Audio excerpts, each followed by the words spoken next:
En fait, il y a énormément d'espèces de lieux communs qui sont répétés à droite et à gauche sans beaucoup d'esprit critique. Et c'est là qu'à mon avis, un certain nombre de journalistes pourraient faire davantage leur travail.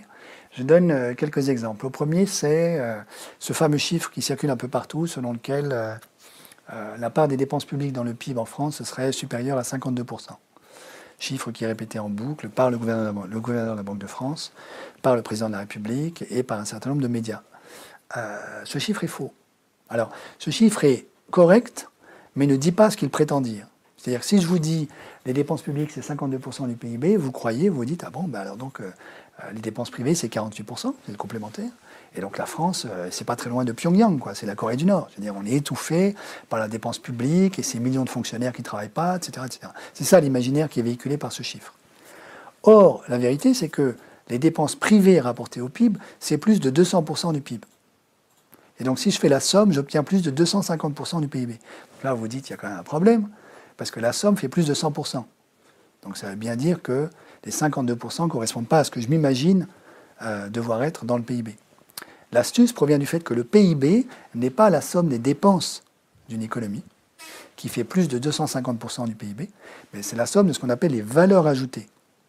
Lorsque vous faites une dépense, que vous soyez une entreprise ou un ménage, il y a une partie de cette dépense qui n'est pas de la valeur ajoutée. Vous n'avez pas créé de la valeur. Vous remboursez juste, par exemple, la consommation intermédiaire qui vous a permis de produire un produit. Lorsqu'une entreprise vend un produit et fait un chiffre d'affaires sur ce produit, une partie de ce chiffre d'affaires sert à rembourser la consommation intermédiaire. Ça ne fait pas de la valeur ajoutée. Vous voyez ? Il faut déduire ça du profit pour calculer la valeur ajoutée de l'entreprise. Donc, si vous regardez la contribution de la dépense publique à la valeur ajoutée dans l'économie française, vous trouvez 22%, et non pas 52%. Et c'est très normal, il vous reste 78% de contribution du secteur privé à la valeur ajoutée française. Ces 22%, si vous retirez même la dépense liée à la défense, à l'armée française, vous trouvez 19%, 18-19%. Et ce chiffre est stable depuis les années 80. Donc premièrement, c'est pas vrai qu'il y a une explosion de la dépense publique. Deuxièmement, c'est pas vrai qu'on se rapproche de Pyongyang. En fait, en vérité, la dépense publique est insuffisante en France. Et troisièmement, parce que nous, les Français, on adore se faire mal et se comparer avec les Allemands. Alors évidemment, à chaque fois, j'entends, mais regardez, la dépense publique allemande, c'est beaucoup moins que la dépense publique française.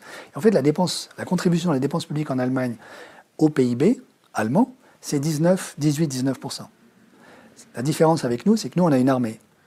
Voilà. Et on a une bombe. Et on a une bombe, etc. Voilà.